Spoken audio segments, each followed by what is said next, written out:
जय गुरुदेव।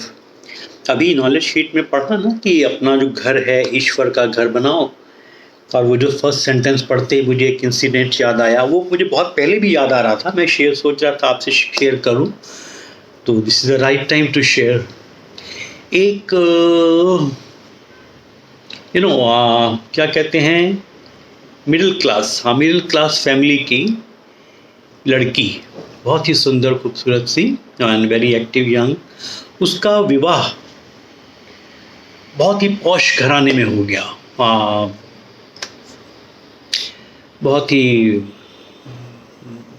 मतलब बहुत ही बढ़िया घर था। बहुत ही, आप घर के अंदर जैसे एंटर करो तो पता नहीं कि कमरे कितने हैं, इतने बड़े घर में उसका विवाह हुआ। तो 1-2 महीने के बाद, या मेरा ख्याल है 2-3 महीने के बाद, जब मैरिज के हो गए तो उस लड़की ने पूछा कि इस घर में भगवान का मंदिर कहाँ है।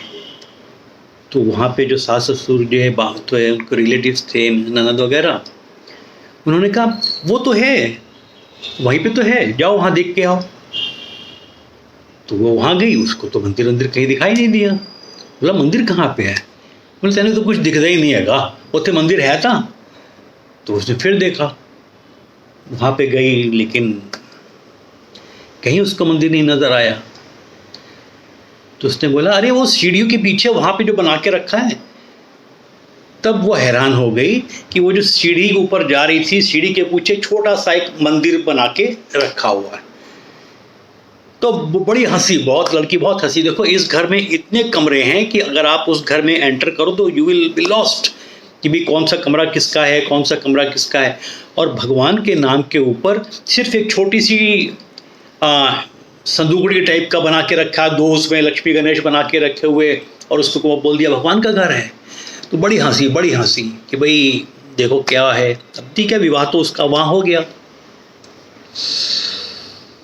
और कुछ समय ऐसा आया कि उस लड़की को अकेले रहना पड़ा, उसको वो घर छोड़ना पड़ा। ऐसे हालात हो गए कि उसको घर फिर जब उसको अकेले रहना पड़ा तो उसने 3 कमरे का मकान देखा। अकेले रहना था उसको, और उसको 3 कमरे का उसको, और जब उसको खुद को बनाना पड़ा तो आप बिलीव नहीं करोगे, जो सबसे बड़ा रूम था वो उसने डिवाइन के लिए ही बनाया। उसमें एक बहुत अच्छा सा सजा के अपने देवी देवताओं का पूजा के लिए स्थान बनाया। फिर उसमें और उस रूम में कुछ नहीं था, और उस रूम में कोई नहीं रहता था। फिर एक कमरे में वो खुद रहती थी, और एक कमरा ड्राइंग रूम वगैरह के लिए उसने रखा था, कुछ गेस्ट वगैरह के लिए एक किचन। तो ना कभी कभी हम सोचते हैं कि पैसा तो इतना आ गया, मकान बना रहे हैं, ये बना रहे हैं। कभी सोचते हैं, आप सब बोलते हैं, पापा बोलते हैं मेरा कमरा बेडरूम है, ये है, मेरा ड्राइंग रूम ये होगा। पाउडर रूम भी सोच लेते हैं, किचन रूम भी सोच लेते हैं। लेकिन ईश्वर का कमरा जब बनाते हैं तो वही छोटा सा यही बना देना, कहीं छोटा मोटा, तो फिर ऐसे कैसे बात होगी, है ना।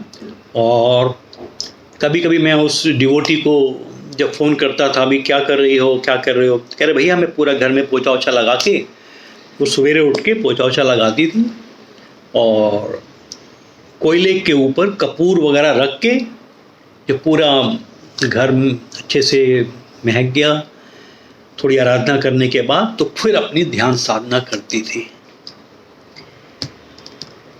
आप जानना चाहेंगे उस डिवोटी का क्या नाम है?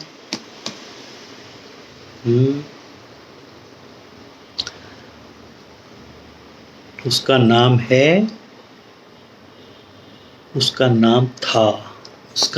है वीनू पालीवाल।